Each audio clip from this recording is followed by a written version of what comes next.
Salam sehat dan semangat untuk seluruh guru hebat di Indonesia. Izinkan saya memperkenalkan diri, nama saya Idewa Ayu Widarini. Saya merupakan guru dari SMP Negeri 2 Susut di Kabupaten Bangli, Provinsi Bali. Pada video kali ini saya ingin membagikan hasil refleksi saya terkait dengan materi pertama dari seri Semangat Guru 2, yaitu motivasi dan merdeka belajar. Refleksi pertama yaitu hal baru yang saya pelajari tentang motivasi dan merdeka belajar. Jadi hal yang pertama saya pelajari di sini adalah ternyata motivasi itu merupakan suatu konten. Apa maksudnya? Jadi motivasi di sini merupakan suatu kebutuhan yang dimiliki oleh setiap manusia dan memicunya untuk melakukan suatu tindakan atau perilaku. Nah, motivasi sebagai konten ini berkaitan dengan Maslow Hierarchy of Needs atau teori hierarki kebutuhan dari Maslow yang terdiri dari kebutuhan fisiologis, kebutuhan keamanan, kebutuhan akan kasih sayang atau sosial, dan kebutuhan akan penghargaan, serta kebutuhan akan aktualisasi diri. Selain motivasi sebagai konten, motivasi juga merupakan suatu proses. Apa maksudnya? Jadi, motivasi di sini merupakan suatu pola perilaku yang mendasari seseorang untuk mencapai suatu tujuan.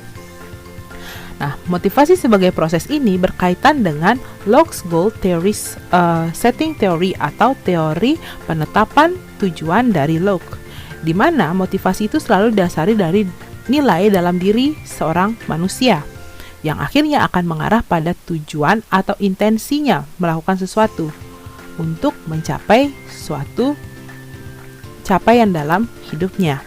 Nah, apa kaitannya motivasi dengan merdeka belajar? Jadi motivasi di sini menjadi bekal dasar dalam kita sebagai seorang guru untuk mengimplementasikan merdeka belajar di dalam pembelajaran kita di kelas. Nah, berikutnya refleksi kedua yaitu bagaimana lembar aksi 1 membantu saya dalam melatih motivasi. Jadi, dari lembar aksi 1 ini, saya dapat memetakan kebutuhan diri saya sebagai seorang guru dan juga siswa saya yang beragam. Nah, dengan memetakan kebutuhan diri saya sebagai seorang guru dan juga siswa saya mampu menyusun tujuan mengajar. Seperti apa yang akan saya lakukan di kelas yang dapat mengakomodir kebutuhan siswa saya yang beragam tersebut. Nah, dari menyusun tujuan mengajar dan langsung menerapkannya di kelas, saya dapat menentukan juga strategi umpan balik berkelanjutan seperti apa yang akan saya lakukan untuk meningkatkan proses pembelajaran saya di kelas. Nah, yang ketiga di sini adalah apa tips yang bisa saya berikan untuk mengelola motivasi dan menerapkan merdeka belajar. Yang pertama yaitu miliki rasa ingin tahu. Jadi dengan rasa ingin tahu ini kita akan selalu terbuka dengan apa hal baru yang ada di sekitar kita, terutama sebagai pengajar. Kita tidak boleh tertinggal oleh kemajuan informasi maupun teknologi. Berikutnya, nah dari rasa ingin tahu ini kita akan belajar dan mempraktekkan hal baru yang kita temui tersebut. Ketika merasa gagal, jangan langsung menyerah. Nah, lalu apa yang harus kita lakukan? Refleksi diri.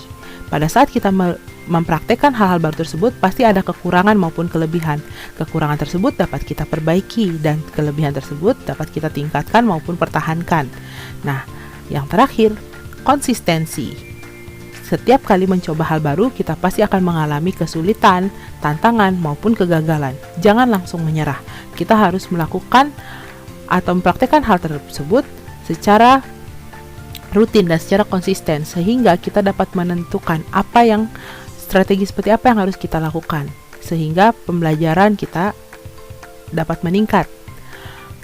Nah, di akhir video ini saya ingin menyampaikan bahwa motivasi merupakan bekal dasar yang sangat penting dalam kita mengajar. Dengan adanya motivasi, kita akan selalu semangat untuk mengajar murid kita. Kita selalu merasa senang, terpacu, dan mencari hal baru seperti apa yang dapat kita terapkan di kelas, sehingga dapat mendorong kita untuk melakukan pembelajaran yang benar-benar merdeka belajar.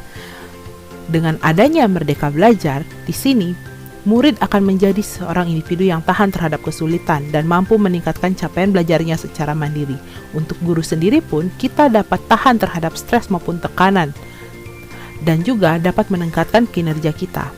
Dan sesuai dengan tujuan pendidikan, kita dapat membantu siswa menjadi individu yang selamat dan bahagia.